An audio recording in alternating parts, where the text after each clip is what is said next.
AI. What questions do directors need to ask? There's much discussion about AI, especially after the launch of ChatGPT, the first available generative AI system. When recording this podcast, ChatGPT is about 1 year old.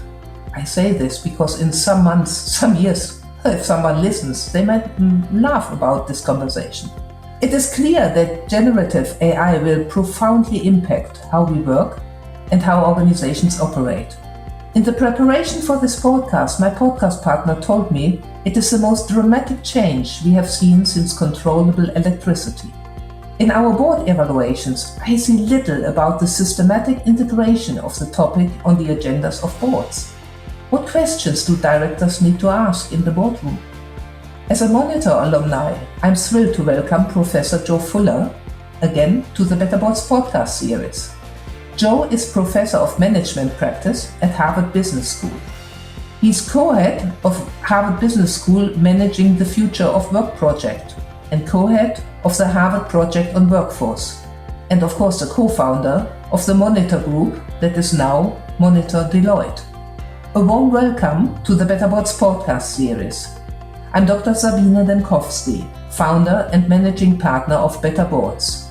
We make the boards of the most ambitious organizations more effective.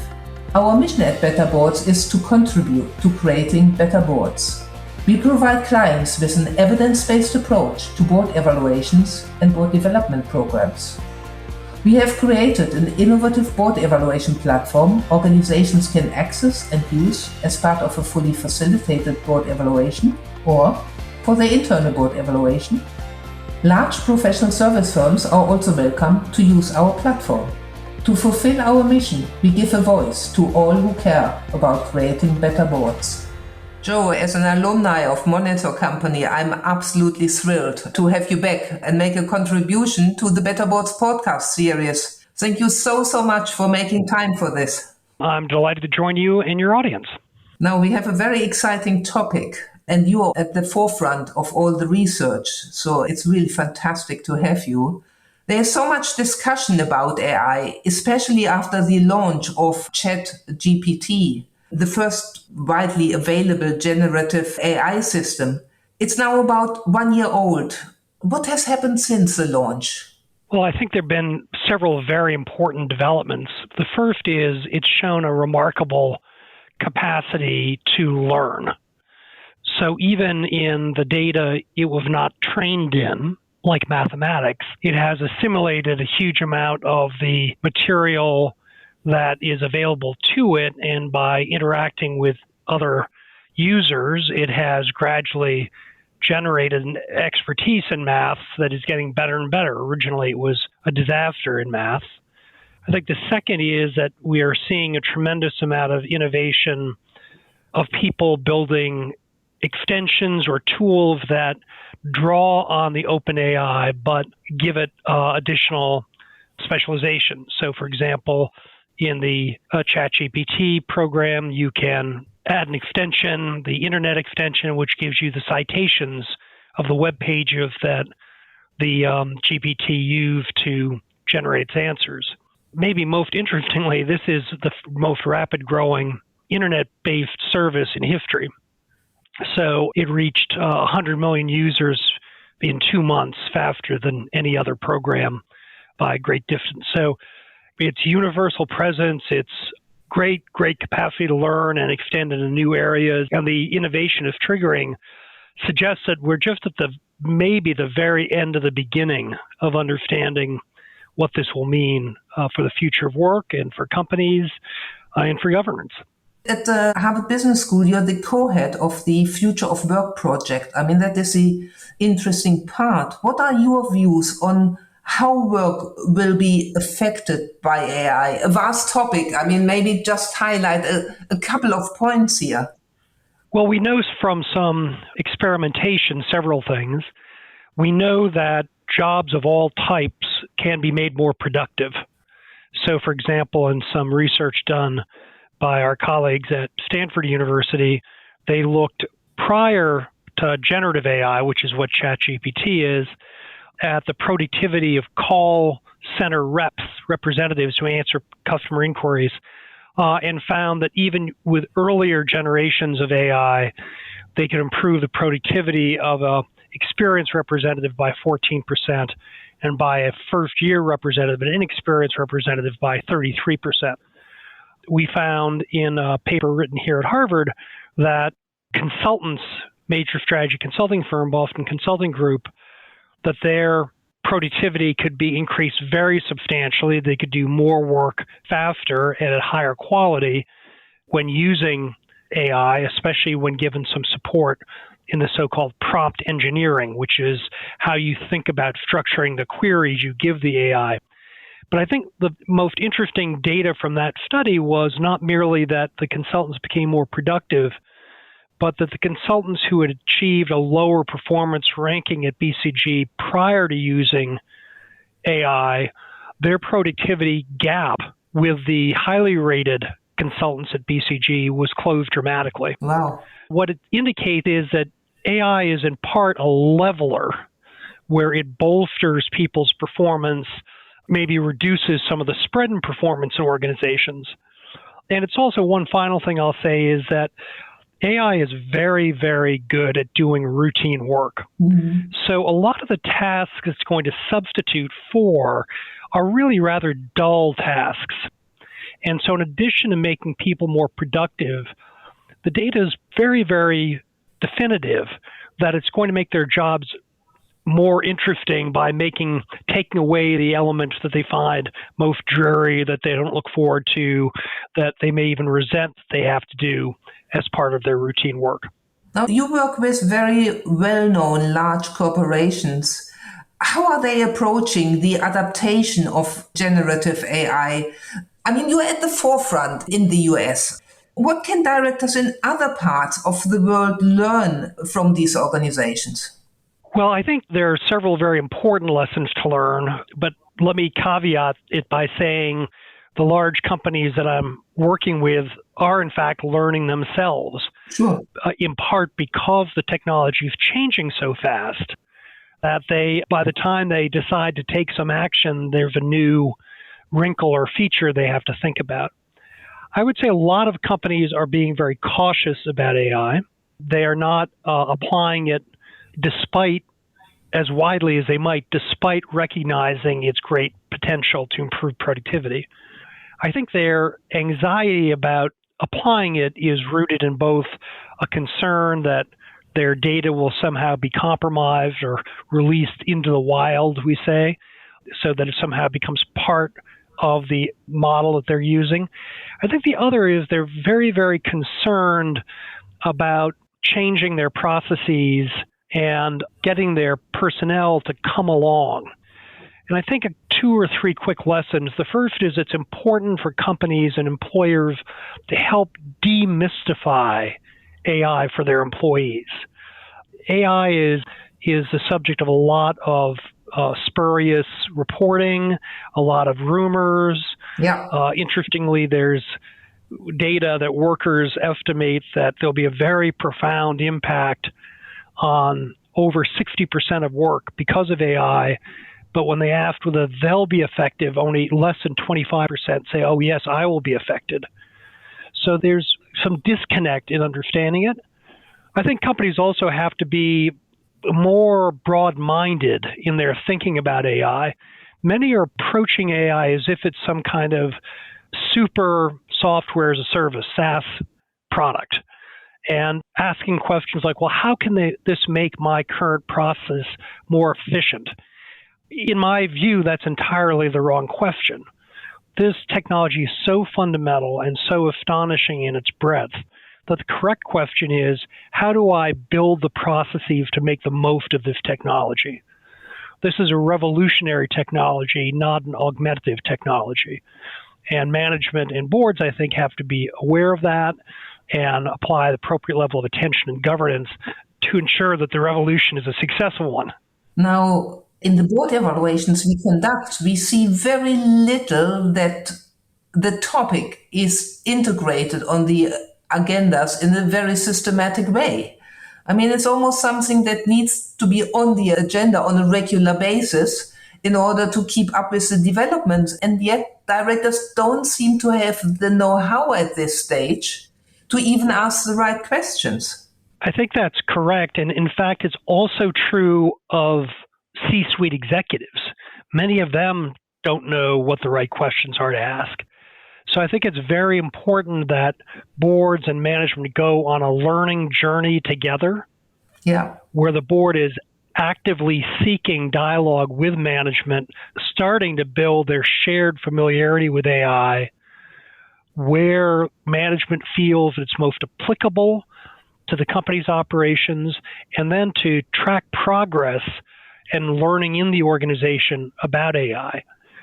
For example, AI will be a very significant area for investment in reskilling or upskilling incumbent workers. So how is that program going to be structured? How successful is it? How are workers responding to it? Very, very important in markets where there are strong labor protections, as there are throughout the EU.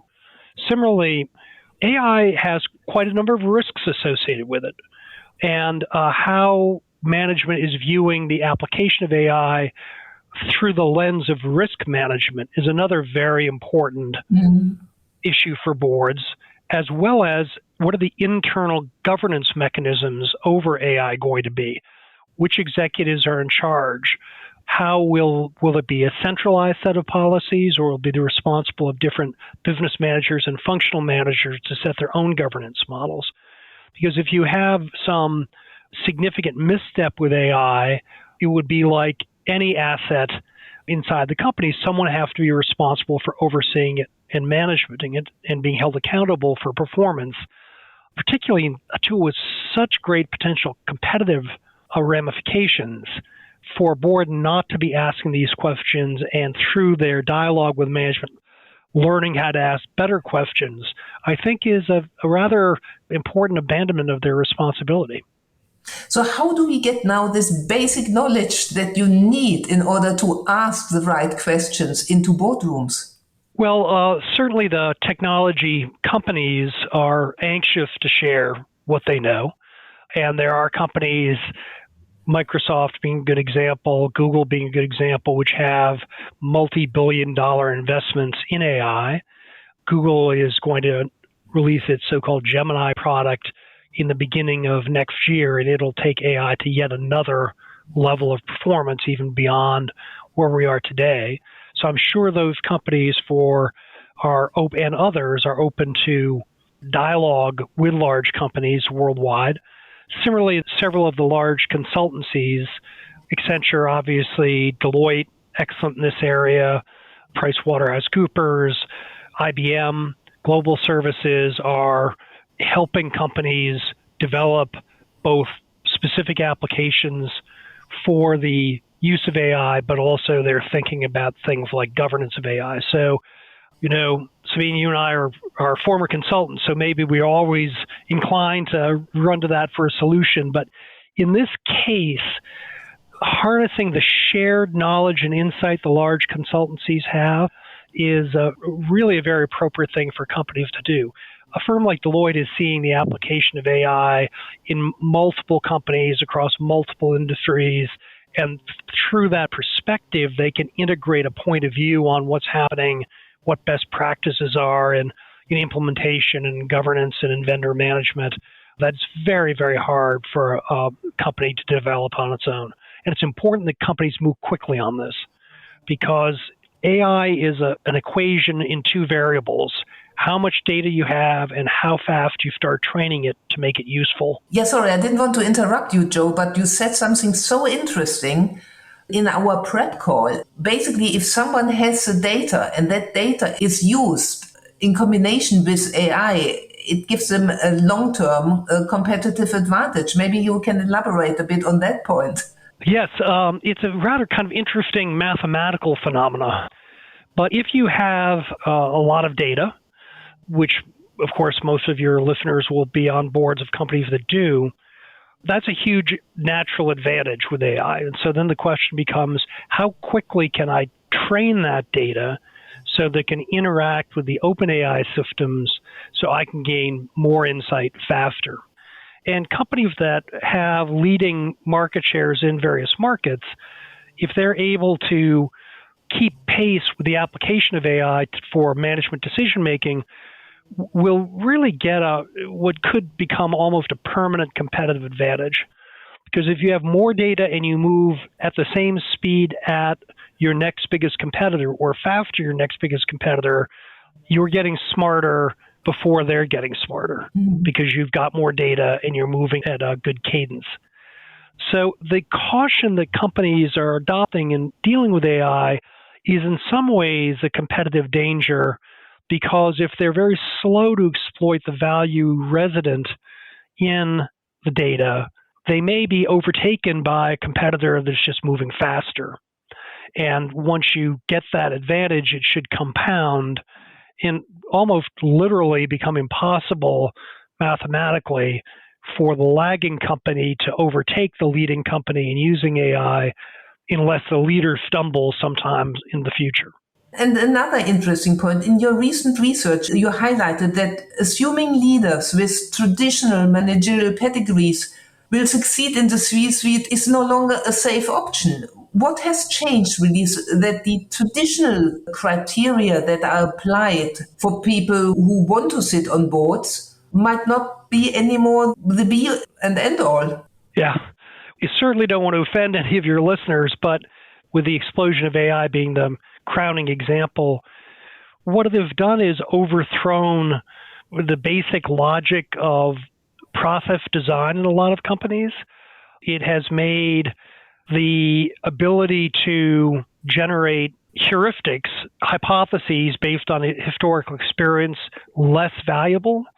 If you've got technology available to you, for example, that can near instantaneously answer any question a manager has about every transaction the company has undertaken in the last 10 years, having a manager that has, or a board member who's deep experience in that area and has been relied on historically to get insights about why a market's behaving a certain way, a competitor is behaving a certain way, that knowledge may just be less valuable now because the AI knows actually irrespective of how distinguished their career is. So I think there are several skills in the boardroom that will be elevated by this change. And one of them is the capacity to identify human talent, nurture it, evaluate it, because advancing people purely on their technical skills in more areas is likely to become a less relevant basis for promoting people. I think the capacity to bring to the boardroom excitement about learning new things, as opposed to a dedication to espousing the wisdom I've gained in my career alone, is going to be another attribute we'll be looking for. And finally, the ability to integrate across disciplines and topics. What AI is going to be good at, I believe, is integrating data in ways that we haven't always imagined. And there are companies in what we call decision intelligence, like an Era Technologies, for example, which is now using very, very sophisticated decision support systems to help companies integrate data from their own inventory position, their current sales contracts, their current sales forecast, data exchange with their supply chain partners and logistics partners to hugely rationalize the working capital in companies. Very important in this era of disrupted global supply chains. So I think it's not going to, we want people with great business judgment, great values, an understanding of the way the world works in boards. But I think the skills we're going to be looking for will change as this technology becomes firmly rooted in business processes and provides management with the types of insights and data that were often unavailable to them in the past and on which they relied on counselors like directors to help them form their opinions and make confident decisions. Joe, when you have any data on this, please indicate it to us. Well, you'll be the first to know. Yeah. Sadly, we have to come to an end. I always ask at the end, what are the 3 things our listeners should take away from this podcast? The first is that AI is as important development in business as we've seen in the last 200 years. Wow. I equate it to when power in the form of steam power or alternating current or whatever basis you want to declare power became controllable. It's that level of development.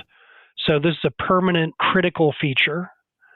The second is it's changing rapidly, and that therefore companies have to view this as a learning task, as a learning challenge, but also just an unbelievable opportunity to advance their competitiveness. And the final thing I'll just leave, which because we haven't discussed it too much, is that AI is a very powerful tool, and a powerful tool in the hands of bad actors is something where we've always known is a risk, and companies have to be very wary of.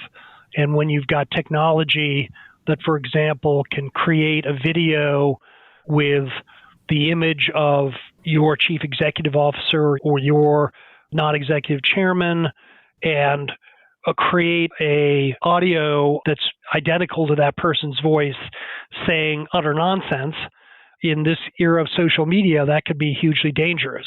So another reason boards need to be very sensitive to this topic is this is a very, very powerful technology. Hopefully it'll be used for good, but it could also be used for ill. Joe, fantastic. Thank you so much for contributing to the BetterBots podcast series. My pleasure. How can we help you and your board? We at BetterBots are always delighted to hear from you.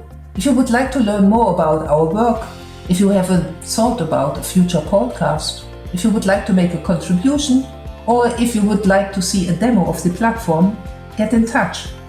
You can best reach us at info@better-boards.com. Thank you for listening.